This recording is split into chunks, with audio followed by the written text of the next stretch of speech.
బుల్లితెరపై తనదైన గుర్తింపు తెచ్చుకున్న ప్రభాకర్ కుమారుడు చంద్రహాస్ హీరోగా అడుగుపెట్టి తొలి సినిమాతోనే భారీగా ట్రోలింగ్ ఎదుర్కొన్నాడు. రామ్నగర్ బన్నీ ప్రమోషన్ ఈవెంట్లో ఆయన చేసిన హావభావాలు చూసి నెటిజన్లు యాటిట్యూడ్ స్టార్ అని ట్యాగ్ కూడా తగిలించారు. ఫస్ట్ మూవీ ఫ్లాప్ అయినప్పటికీ అతడికి మరో అవకాశం వచ్చింది.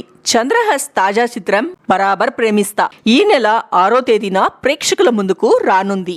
ఈ నేపథ్యంలోనే ఇటీవలే హైదరాబాద్ లో జరిగిన ఈవెంట్లో చంద్రహాస్ స్టేజ్ పై అతి ఉత్సాహంతో బూతు పదాలు ఉన్న పాట పాడడం పెద్ద దుమరం రేపింది.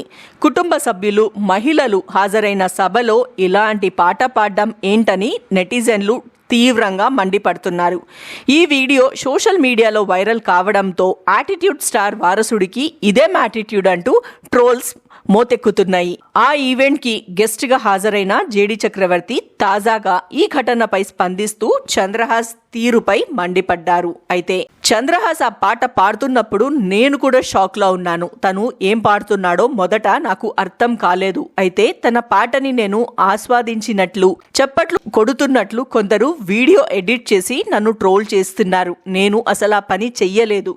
కావాలంటే ఫుల్ వీడియో చూస్తే మీకు అర్థమవుతుంది. ఇలాంటి ఈవెంట్లో గెస్టులు మాట్లాడేది కూడా చాలా మంది వినరు. పక్కనున్న వారితో మాట్లాడుతుంటాం. తెలియని వారిని పలకరిస్తూ స్టేజిపై ఎవరేం మాట్లాడుతున్నారో సరిగ్గా పట్టించుకోరు. నేను అలాంటి పరిస్థితిలో ఉండడం వల్లే అతడి పాటని సరిగ్గా గమనించలేదు. నా పక్కనున్న అమ్మాయికి తెలుగు అర్థం కాక పాపము చప్పట్లు కొట్టింది. అది చూసి నేను కూడా చప్పట్లు కొట్టానని కొందరు భ్రమపడ్డారు. నేను బూతులు మాట్లాడను. నా ముందు ఎవరైనా బూతులు మాట్లాడినా సహించను అని జేడి చక్రవర్తి గారు చెప్పారు. అలాగే ఓసారి సెట్లో బూతులు మాట్లాడాడని ఓ డైరెక్టర్ ని కొట్టారు. నా పక్కనున్న అమ్మాయి చప్పట్లు కొడుతుంటే అతడు బూతులు పాడుతున్నాడని చెప్పడంతో ఆమె షాక్ అయ్యింది.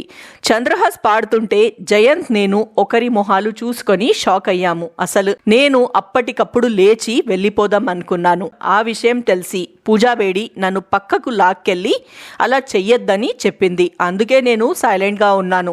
ఒకవేళ నేను వెళ్ళిపోతే సినిమాపై నెగిటివ్ ఎఫెక్ట్ పడుతుందని, పైగా అందరూ నన్ను హైలైట్ చేస్తారని నేను అలా ఉండిపోవాల్సి వచ్చింది. చంద్రహాస్ అలా చేయడానికి నేను సమర్థించను. ఇలాంటి చెత్త ప్రమోషన్లు సినిమా ఆడతాయనుకుంటే అది కేవలం వారి భ్రమ మాత్రమే అని జేడి చక్రవర్తి ఆగ్రహం వ్యక్తం చేశారు. ఈ వివాదం చంద్రహాస్ సినిమాపై ఎలాంటి ప్రభావం చూపుతుందో చూడాల్సి ఉంది.